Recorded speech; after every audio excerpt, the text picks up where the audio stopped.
पल्लवी प्रवीण सावंत, राहणार कोलगाव, तालुका सावंतवाडी, जिल्हा सिंधुदुर्ग. 2021 मध्ये माझं लग्न झालं आणि 2023 मध्ये मी गरोदर होते. माझी पहिलीच खेप होती, त्यामुळे सर्व गोष्टी माझ्यासाठी नवीन होत्या. या वेळेत मला माझ्या आशाबाई अनुष्का गोवेकर यांनी वेगवेगळी माहिती सांगितली. त्यामध्ये घ्यावयाची काळजी व लसीकरणाची माहिती दिली. तसेच मातृवंदना योजना याची पण माहिती सांगितली. त्यासाठी लागणारे कागदपत्रे, आधार कार्ड, मोबाईलची लिंक पाहिजे, रेशनिंग कार्ड, रहिवासी दाखला, राज्य शिकायला दाखला, फोटो ही सर्व कागदपत्रे तयार करून ठेवायला सांगितली.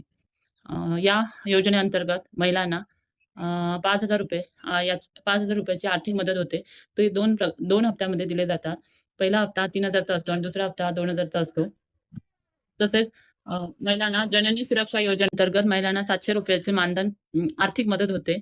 अ, ही सर्व माहिती मला आमच्या कोलगावच्या आशाबाई अनुष्का गोवेकर यांनी दिलेली आहे. तसेच माझी डिलिव्हरी ही सावंतवाडी उपकेंद्रामध्ये झाली. गरोदरपणामध्ये मला सोनोग्राफीचाही अ, मोफत सोनोग्राफी पण दिली गेली. ही सर्व माहिती मला आमच्या आशाबाई यांनी दिल्याबद्दल त्यांचे मी आभार मानते. धन्यवाद.